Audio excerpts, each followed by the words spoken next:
vazhdojmë, Kanadaja, Bruxelli, bje fjalla, ose mirë tash, Belgjika, nësa këtu të neve një liberalizim që ti ndjehu si dush. Teoria e një sociologu të famshëm që thot që njeriu është ai që kom, ai që ndje.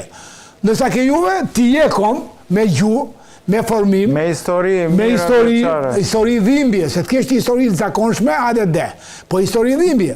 Unë jam i bindur që aty ke figura e Skënderbeut, kesh edhe një hero Macedonas. Po Macedonia dhe Shkupi u formua nga Hasan Prishtina, u qirua nga Hasan Prishtina. Ti s'ke një, a mund të kesh që mëtute, dakor, por nuk e në libra historie. Që të flitet që Gjel Kastrioti, Hasan Prishtina, Isa Buletini, që të njifen, erojnë edhe njerëzit e mlejnë. Kur thuat Shqipëris, do të thotë Marzi, Kosovë, Macedoni, Shqipëri. Kjo është shqiptaria. Kështu që për mua lufta politike, ideologjike, edukative, arsimore, do tjetë, ndoshta kjo edukative do tjetë number one, numër njërë në përpjekjet tuaja. Po më thojë, vazhdo. Pa tjetër, profesor. Po, profesor, vazhdoni vetë. Mund të vazhdoni me ide tuaja. Realisht Azani ka një uri të zakonshme për pjesën e historisë dhe ato që i tha janë krejt vërteta, për shembull për nuk ka nevojë të kërkojmë dëshmi tjera, mjafton të lexojmë ashtu si duhet lexohet historia. Nuk jemi nga ata që kemi shkruar historinë si pozicion i fituesit, si thot Danilo Kishi. E kemi shkruar historinë me dhimbje, me gjak, me luftra, me gjurmë, dhe nuk jemi nga ata që kemi shkruar nga pozicioni i fituesit. Ne përherë kemi qenë mbrojtës të vendeve tona. Nuk kemi sulmuar, vetëm thjesht jemi mbrojtur. Dhe shqiptarët në Maqedoni kanë atë histori të mbrojtësit. Ne nuk kemi sulmuar askënd. Për ato drejtat të cilat ne kemi dashur të marrim me forma demokratike nuk janë realizuar, ndodhi konflikti i vitit 2001, që pas konfliktit sigurisht që ndryshoi statusi shqiptarëve të Maqedonisë. Janë universitetet që u krijuan, janë institucionet, janë shkollat, janë buxhetet. Kemi pas kryeministër shqiptar dhe ajo kohë nuk vjen asnjëherë. Të kemi në Maqedoni një kryeministër shqiptar, të kemi një ministër të financave shqiptar, që do ndaj buxhetin siç do e ndante një ministër Maqedon, që ai nuk e bën për ne. Kemi pas ministër të shëndetësisë shqiptarët, pacientët nuk janë krejt shqiptarë që po shkojnë të vizitojnë spitalet, janë dhe Maqedon, janë dhe Vled, janë dhe Turq. Kemi pat një qasje gjithë përfshirëse. Dhe ato kohë kanë qenë të arta dhe kanë qenë modele të funksionimit të shtetit. Ne tash kemi një pushtet i cili ka marrë afër vetës një parti pa legjitimitet. Pse votojmë atëherë? Është një zhgënjim shumë i madh i votuesve të partisë së BDI që sot thot ne si fitues nuk po him qeveri. Duhen ndrohen disa ligje. Fituesi, jo rastësisht quhet fitues, të ka mundmëre i ka votat. Jepja të drejtën të participojë në pushtet. Shqetësimet tjera janë ndoshta sikur janë ato minat të cilat janë montuar në njëjtën kohë. Kemi një lloj kaosi politik në Kosovë. Kemi një lloj diskriminim dukshëm të shqiptarëve në Maqedoni dhe i kemi protestat për Zvërnecin. Janë 3 bomba alarmuese për mendimin tim që do ndryshojnë sigurisht gjendjen politike në Ballkan. Nuk kemi shtete të vogla, nuk kemi nga ata që zbëjmë bujë, përkundrazi krejt bota syti ka te Shqipëria, te Kosova dhe Maqedonia si një 3 shtete të cilat kalojnë shumë rrugë, jo vetëm ato tregtare, jo ato të bizneseve dhe të tenderëve, po janë pozicione të jashtëzakonshme gjeografike. Mendoj se po krijohet një lloj rilindje e tretë, jo e rilindja kombëtare që kemi mësuar, jo rilindja politike, por një rilindje e tretë e cila zjarrin po e merr pikërisht nga rinia, nga matricë. Dhe jam shumë i lumtur që këto iniciativa nisin nga sinqeriteti i pozicionit të një studenti, të nis gjithë një ndryshim ekstrem i madh nga studenti. Si njësia më e vogël e qytetarit, po them me shumë krenari, janë më të mençur se na kur kemi qenë student.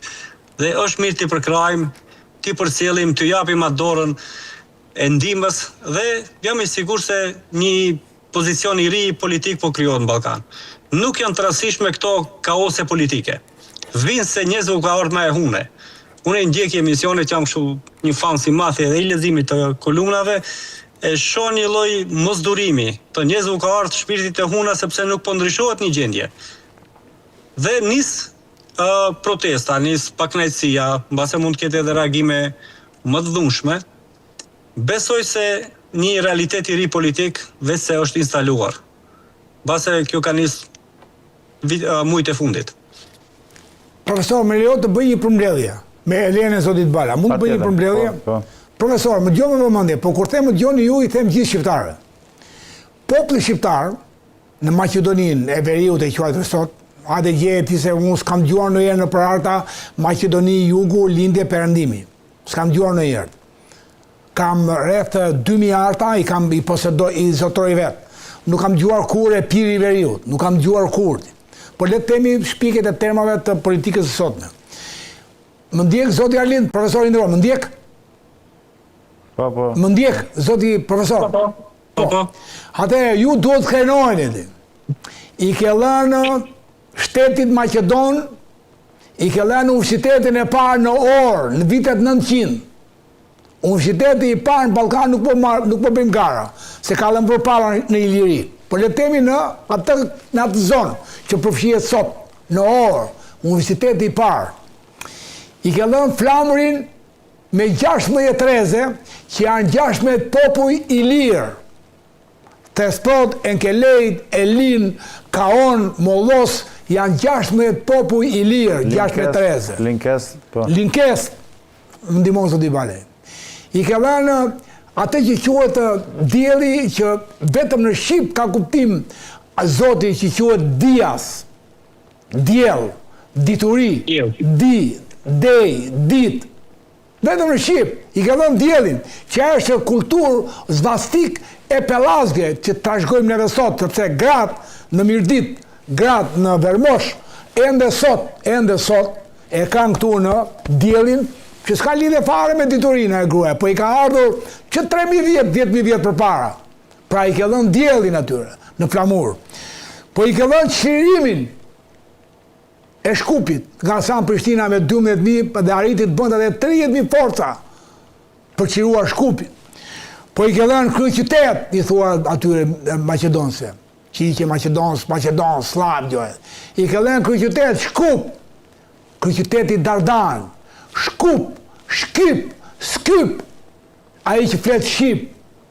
Pra Shkupi është mishërimi fjalës Shqip. Po i ke dhënë shenjt, që është Nën Terezat. I ke dhënë shenjt, jeton që duan atët. Bëjnë në i bus ata, bëjnë në një lindin në Shkup. Po i jati Shkup ishte ortodoks shqiptar. Ishte ortodoks. Katolik. Katolik ti di, po, katolik. Më ndihmo. I ke dhënë gjuhë. Sepse gjua Shqipe i ke dhënë ABC. ABC-ja Cirilik, Ilirik, që kanë marrë një ABC të mëparshme, ABC-n pelazge, një 3-4 gërma i përmbysën, të njëjtë gjë si bën grekët e vjetër, që grekë s'ka po kuptimi e Elenën, që morën ABC-n pelazge, thanë që e morëm nga Fenikasit, që edhe Fenikasit pelazge ishin, po ishin qik më afër. Dhe nësa pelazgët i kishin in situ, i kishin në vënd. Dhe e morën ABC-n pelazgët dhe thanë që e morëm nga tute, erdhi kapi nga Egypti, nga Fenikat që e solli ABC-n. Edhe shtëmruan pi greku, atë pin, Jagota. Ky është pi, Jagota, kër i bën profil t'i godë, ja, pam, në formën e us. Dhe a i qa bëri greku? E mori pin, në qoftë se më ndjek, edhe e përmbysi. Edhe quajti pi grek, po ishe figura këtu, është pi uj, me anë të gocë. Edhe i ka bën gocën si figurë, si figurin, pelazgo. Si punë e kësaj janë gjitha, vuri dorën, për të thënë gjerë dhe. Delta tot, vedejnë delt. Po vuri zinxhirin, për të thënë që është zë, vuri një zinxhir. Po vuri ainin, shqiponjë, që është ain, për të thënë që është a. Pra, kjo ABC pelazge që e mori si Eleni në vitet 600 para erëson, dhe Maqedonsi në vitet 750 me 2 vëllezërit Metodit Ciriliku, janë Shqip të gjitha. Jo se jemi ne shqiptarë, më ne tremori, apo sa jemi ne miliona, po janë totalisht që vinë nga një kontribut i kulturës shqiptare ke ata. Vjen mësë ndaj, kishat e para. kishat e para janë kishat që perandori parë, që është Shen Elena me Konstantinin e Madh. Konstantini quhet i Madh, sepse bëri perandorin e madhe të Romës, ku ndahun dy pjesë, lindje dhe perëndim, dhe të gjithë quheshin kishat e para ishin me kishat e para quheshin të Arbënojit dhe Latinojit. Pra kishat në Durrës tek ju, në Maqedoni, quheshin Arbënojit dhe Rumeliot quheshin e të tjerë, Rom lindore, Bullgari që s'kishin emra akoma, Bullgari, Serbi, vetëm quheshin Slav. Po në atë slav quheshin Rumeliot, greku quhesh Rumeliot,